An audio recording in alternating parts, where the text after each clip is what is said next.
The Great Beer Flood, a tragedy in the streets of London. A tidal wave of beer. Streets turned into rivers of ale. Sounds like a dream until it became a nightmare.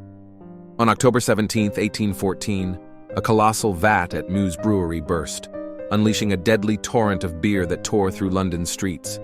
Homes collapsed, families were trapped, and in the chaos, 8 lives were lost.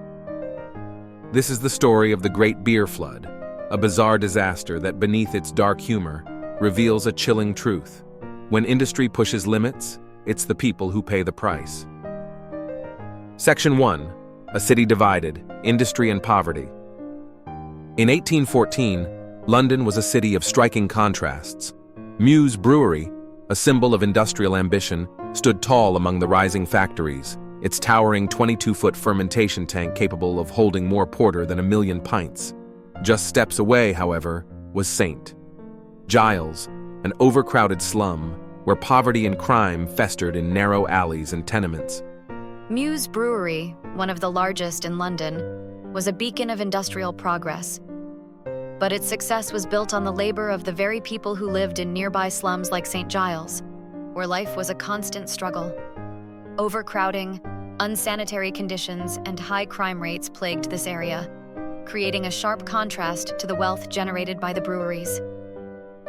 Breweries like Meux were often strategically located in close proximity to the poorest districts, particularly to ensure a steady supply of cheap labor. In the early 19th century, about 50% of London's population lived in overcrowded slums, where wages were low but demand for labor was high. The Industrial Revolution had created a working class desperate for employment, and breweries capitalized on this by building in these areas. The construction of large fermentation tanks, like the one at Meux, was a technical feat, but it also carried significant risks. The pressure in these tanks could build up to dangerous levels, a fact that many industrial sites ignored in favor of maximizing production. At the same time, neighborhoods like St. Giles, despite their proximity to factories, had no regulations to protect residents from industrial accidents, which made them a breeding ground for disaster. Section 2. The Burst, a Tidal Wave of Beer. At around 4:30 p.m., George Crick, the brewery's storehouse clerk, noticed something troubling. The massive iron ring holding the tank's structure had slipped. It wasn't an uncommon sight, and Crick's boss dismissed his concerns, instructing him to make a note for repairs. But the tank, filled with over 3,500 barrels of ale and under immense pressure, was already a ticking time bomb. Moments after Crick turned away, disaster struck. The iron band snapped, and the tank burst with explosive force, shattering the brewery's back wall. A tidal wave of hot, fermenting porter surged through the brewery, triggering an unstoppable chain reaction as it ruptured neighboring tanks. In seconds, 320,000 gallons of ale flooded the narrow streets of St. Giles. Witnesses described the wave as 15 feet high, tearing through George Street and New Street, demolishing everything in its path. Among the chaos, 8 victims tragically lost their lives. Mary Banfield and her young daughter Hannah were swept away in their home as the flood tore through their neighborhood. Anne Seville, who had been mourning the death of her 2-year-old son John, drowned with 4 other mourners in the basement. Eleanor Cooper, a 14-year-old girl washing dishes just outside the Tavistock Arms, was also caught in the torrent. These were the faces of tragedy, lives claimed by a disaster that, despite its bizarre nature, was anything but accidental. I heard the crash and ran immediately to the storehouse. It caused dreadful devastation. Between 8,000 and 9,000 barrels of porter were lost. It wasn't just the beer. It was the lives lost in the flood, the families torn apart. It was a nightmare. The explosion was not a freak accident. It was the result of a deeply ingrained failure to prioritize safety. In the early 19th century, industrial safety protocols were minimal, and there was little oversight in places like Meux Brewery. At the time, there was no real standard for inspecting and maintaining pressure tanks. This disaster was not just a result of poor design, but also a glaring reflection of how dangerous industrial progress could be when safety was an afterthought. Section 3. Chaos and Irony. the aftermath. Amidst the chaos, not all was horror.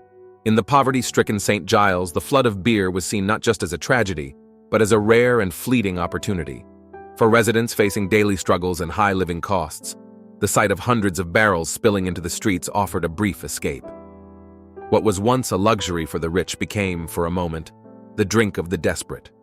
With whatever they could find, pans, bowls, even their hands, people rushed to collect the beer, seizing a rare indulgence. But the flood of beer brought more than just a moment of relief. A report surfaced about a ninth victim, an unnamed individual who tragically died from alcohol poisoning after consuming large amounts of beer. This grim twist underscored the desperate lengths to which people in St. Giles were willing to go, even in the face of disaster. From a psychological standpoint, it's important to understand the immediate response to crisis. When people face extreme stress or trauma, their behavior can often become instinctual and reactionary. In the case of the beer flood, the residents' rush to collect the beer could be seen as an unconscious attempt to regain control in a situation where control had been lost. They were not just responding to the beer itself, but to the deeper underlying desire for stability, even if temporary, something to cling to in an unpredictable world. Exactly. The behavior of the St. Giles residents also highlights the broader societal context. In a community marked by deprivation and inequality, this momentary opportunity could have seemed like a fleeting chance to escape their hardships, even if it was short-lived and fraught with risk. The social structures around them failed to offer stability, leaving people to turn to whatever was available in the chaos, even when it was dangerous. Section 4. Justice denied. The legal fallout. In the aftermath, a jury convened to assess the brewery's liability. Witnesses testified that the disaster seemed inevitable, given the condition of the tanks. However, the jury ruled it an act of God, effectively absolving Meux and company of accountability. This decision left the families who lost loved ones with no compensation, while the brewery received financial relief. Meux and company not only reclaimed excise duty on the lost beer, but received £7,250 in compensation, saving them from financial ruin. The ruling that the disaster was an act of God was a legal term used to absolve businesses from liability when accidents were deemed to be beyond human control. Despite the clear neglect in Meux's brewery, the jury's verdict allowed the company to avoid responsibility. This decision reflected a broader trend in 19th century law, where businesses were often protected because of their economic importance to the city. Despite public outrage, this ruling was typical of an era when industries were prioritized over the working class. Though it sparked widespread frustration, meaningful reforms in industrial safety took years, nearly 3 decades, to materialize. Only after continued pressure and the growing labor movement did the government begin to pass safety regulations, with the Factory Act of 1844 marking a significant, though delayed, step toward protecting workers and holding companies accountable. While justice for the victims of the beer flood was never served, the public's outrage helped ignite a slow but persistent push for safer working conditions.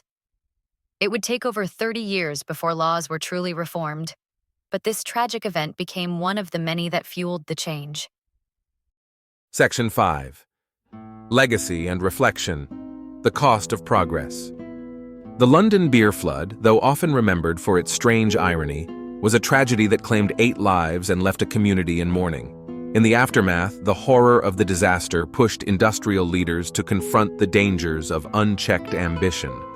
Over time, massive wooden fermentation tanks were replaced by safer, modern systems, marking a shift toward industrial safety that would shape the future.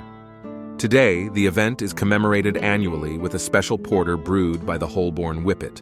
This tribute serves as a reminder that the beer flood was more than a quirky tale of spilled ale. It was a sobering moment in history that sparked real change. The London beer flood stands as a stark reminder. Progress should never come at the expense of human lives. Behind every industrial achievement are real people, and their stories deserve to be remembered. As we reflect on that October evening, let us remember, every leap in industry must prioritize safety, humanity, and the well-being of communities. Conclusion. Let the tragedy of the beer flood remind us that industrial progress should serve people, not just profits. It's a lesson learned through loss, one that still resonates today. Thank you for watching. Don't forget to like, subscribe, and share for more fascinating tales from the past.